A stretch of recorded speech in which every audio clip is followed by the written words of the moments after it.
अस्सलाम वालेकुम। Study time के साथ मैं हूं तफसीरुल इस्लाम और स्टूडेंट्स, जैसा कि आपको पता है कि 2026 में मैट्रिक क्लास का पेपर हो चुका है। आज पेपर में क्या था, हमने तो आपको पहले ही कहा था कि अब कॉन्सेप्चुअल पेपर बनेंगे। तो बहरहाल थ्योरी के क्वेश्चंस तो हम बाद में डिस्कस करेंगे। आज की वीडियो में हम पहले न्यूमेरिकल डिस्कस कर लेते हैं ताकि जो स्टूडेंट्स अपने आंसर टैली करने चाहें तो वो कर सकते हैं। ठीक है, तो न्यूमेरिकल जो थे हमारे क्वेश्चन सेक्शन बी में क्वेश्चन नंबर 8 से 13 तक न्यूमेरिकल थे और इन न्यूमेरिकल्स को कैसे करना है हम देख लेते हैं। फॉर एग्जांपल पहले क्वेश्चन नंबर 8 है हमारे पास। A radio wave has a frequency of 100 megahertz and travels with a speed of 3 into 10 raised to the power 8 meters per second. Use MRI sound unit, MRI unit. अच्छा, calculate the wave length. Wave length आपने मालूम करनी है। ठीक, अच्छा, अब wave length मालूम करनी है। आपने कहा कि फ्रीक्वेंसी एफ दिया हुआ है, एक मिनट, एफ दी हुई है 100 मेगाहर्ट्ज़। मेगाहर्ट्ज़ को आप हर्ट्ज़ में कन्वर्ट कर सकते हैं। किस तरीके से? आप कह सकते हैं 100 इंटू 10 की पावर 6 हर्ट्ज़। ठीक, अच्छा, अब ये कह रहा है कैलकुलेट द वेवलेंथ। वेवलेंथ मालूम करना है और स्पीड जो है वो हमारे पास गिवन है 3 into 10 raise to the power 8 metres पर सेकेंड। हमारे पास फार्मूला क्या होता है? फार्मूला हमारे पास हो जाता है v is equals to F lambda, lambda is equals to v upon F. ठीक, अच्छा, v जो है वो हमारे पास है 3 into 10 raise to the power 8, 3 into 10 की पावर 8 डिवाइडेड बाय फ्रीक्वेंसी है 100 इंटू 10 की पावर 6। अच्छा, अब स्टूडेंट्स इसको कैसे कम करते हैं? 10 की पावर 6 से ये ऊपर जाके -6 हो जाएगा। अच्छा, नीचे 2 ज़ीरो हैं तो इसको हम ऐसा करेंगे कि एक ज़ीरो अगर हम 2 ज़ीरो यहाँ पे हटा देंगे तो ये 3 इंटू 10 की पावर 8 और ये बन जाएगा 1 इंटू 10 की पावर 8। ये कैंसिल हो जाएगा। वेवलेंथ क्या आ जाएगी? 3 मीटर वेवलेंथ हमारे पास आ गई। ठीक, अच्छा, अब सेकंड क्वेश्चन की तरफ देखते हैं। Question number 9।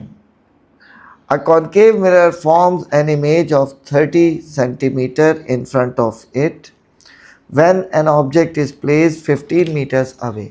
Calculate the focal length of the mirror. देखें, कॉन्केव मिरर जो है वो 30 centimetre in front of it है, यानी कि ये जो है वो इमेज डिस्टेंस दिया हुआ है। क्वेश्चन नंबर 9 में इमेज डिस्टेंस कितना दिया हुआ है? इमेज डिस्टेंस दिया हुआ है हमारे पास 30 सेंटीमीटर। अच्छा, क्योंकि अगर कॉन्केव मिरर में उसके साथ, अगर कॉन्केव मिरर में उसके फ्रंट में बने तो वो हमेशा रियल इमेज होता है। ठीक, रियल इमेज होता है। और फोकल लेंथ कितनी गिवन है? फोकल लेंथ हमारे पास है when object is placed 15 metre away centimetre, यानी कि ऑब्जेक्ट डिस्टेंस है 15 सेंटीमीटर। तो रियल इमेज की वजह से हमने क्यों पॉजिटिव रखा है? क्योंकि जब इन फ्रंट ऑफ कॉन्केव मिरर बनता है तो हमेशा रियल इमेज बनता है। फोकल लेंथ मालूम करनी है। देखिए, फोकल लेंथ का फॉर्मूला क्या होता है? 1 upon F is equals to 1 upon P plus 1 upon Q. अब इसमें हम ये देखते हैं कि इसको अगर हम सॉल्व करें तो वैसे फॉर्मूला जो बन जाता है वो P Q upon P plus Q भी हो जाता है।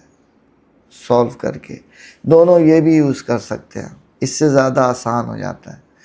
पी जो है वो आपका 15 है इंटू क्यू है 30, नीचे आ जाएगा 15 प्लस 30। तो फोकल लेंथ क्या आ जाएगी हमारे पास, ऊपर तो आ गया 45 450, नीचे आ गया 45। तो ये कैंसिल होके फोकल लेंथ हमारे पास आ गई 10 सेंटीमीटर। ये आ गई हमारे पास फोकल लेंथ। ठीक, अच्छा जी। अब हम नेक्स्ट क्वेश्चन की तरफ बढ़ते हैं। Question number 10, a boy claps his hand in front of a tall cliff and hears the echo after 1.2 seconds. If the speed of sound in air is 340 meters per second, calculate the distance of the cliff from the boy. अब देखिए इसमें थोड़ा सा मतलब 1.2 second के बाद वो सुन रहा है और स्पीड ऑफ साउंड है 340 मीटर्स पर सेकेंड। तो क्वेश्चन नंबर 10 हम यहाँ पे कर लेते हैं। यहाँ पे अगर आप देखें तो क्या क्या गिवन है हमारे पास, तो टाइम दिया हुआ है 1.2 सेकेंड्स और स्पीड दी हुई है 340 मीटर्स पर सेकेंड, यानी कि टाइम दिया हुआ है 1.2 सेकेंड्स और स्पीड दी हुई है 340 मीटर्स पर सेकेंड। हमारे पास फॉर्मूला क्या है, S equals to V T. सही है, हमने S equals to V T निकाल लिया। सही है, एस क्या आ जाएगा 1.340 इंटू 1.2, तो ये हमारे पास कितना आ जाएगा 340 मल्टीप्लाई बाय 1.2, ये हमारे पास आ गया 408 मीटर्स। 408 मीटर्स। लेकिन स्टूडेंट्स ये टोटल डिस्टेंस है, हमें distance between the Cliff and the boy मालूम करना है, यही लिखा हुआ है। तो अब क्या होगा, टोटल डिस्टेंस इसमें यानी कि साउंड वेव्स गई भी है और आई भी हैं, तो डिस्टेंस क्या हो जाएगा, डिस्टेंस हो जाएगा between the Cliff and the boy is S upon 2, यानी कि 408 डिवाइडेड बाय 2, तो हमारे पास आ जाएगा डिस्टेंस आ गया 204 मीटर। तो इसको भी आप टैली कर सकते, ये हमारा आंसर हो गया। अब नेक्स्ट क्वेश्चन की तरफ बढ़ते हैं। 11, 3 capacitors of capacitance 2 microfarad, 3 microfarad and 4 microfarad are connected in series combination, calculate their total equivalent capacitance. देखिए ये भी बहुत, 2 माइक्रोफैरड, 3 माइक्रोफैरड एंड 4 माइक्रोफैरड, ये तीनों सीरीज़ में जुड़े हुए हैं, यानी कि 2 microfarad, 3 microfarad, 4 microfarad, 2 microfarad, 3 microfarad and 4 microfarad, ये तीनों सीरीज़ में जुड़े हैं। अब ये C1 है, तो C1 हमारे पास हो गया 2 माइक्रोफैरड, C2 हो गया हमारे पास 3 माइक्रोफैरड,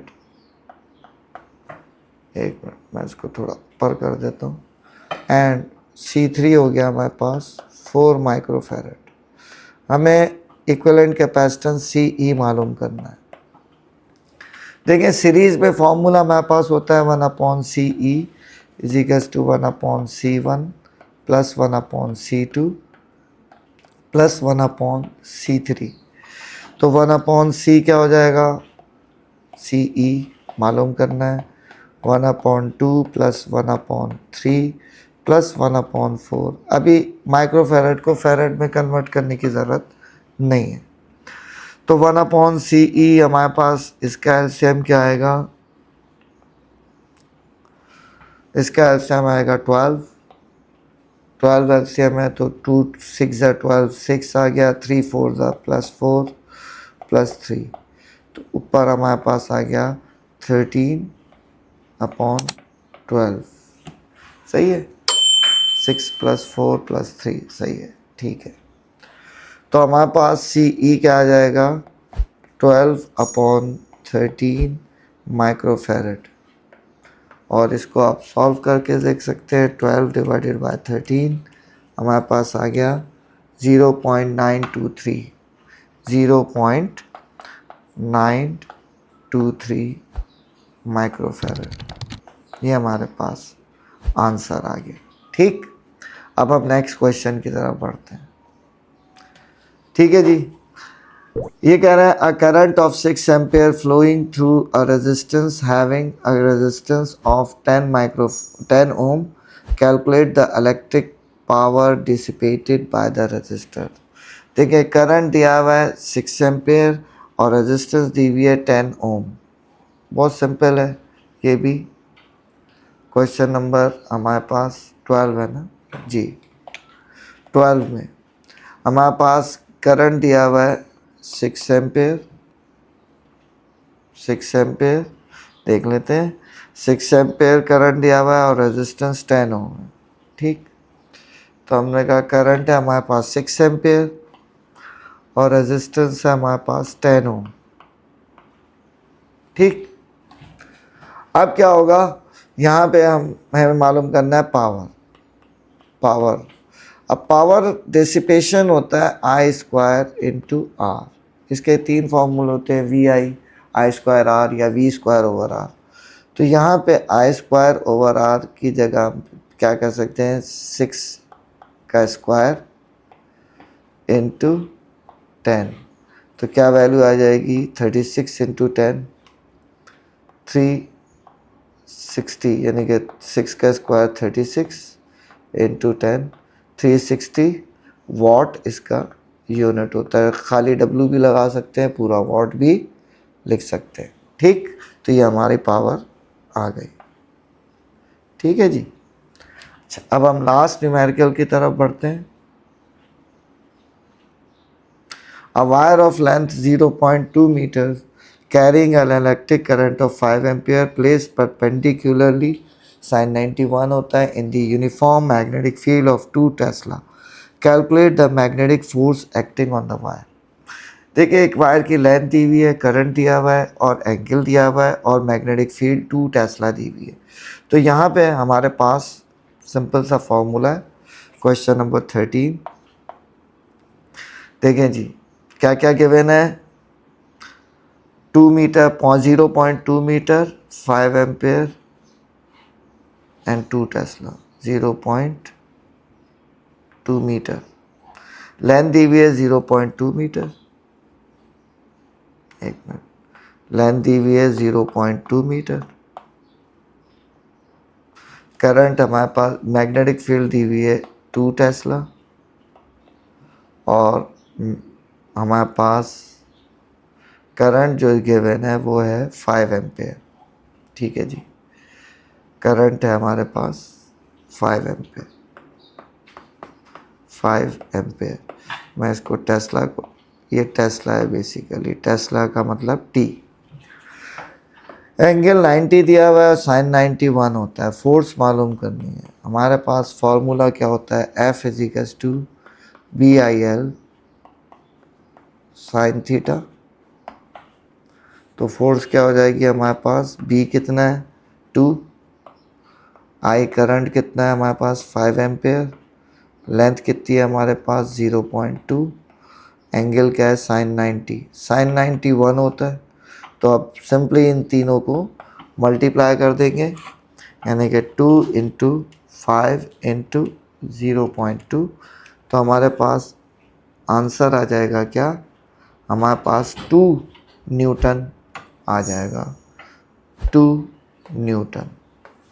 तो ये हमारा राइट आंसर है।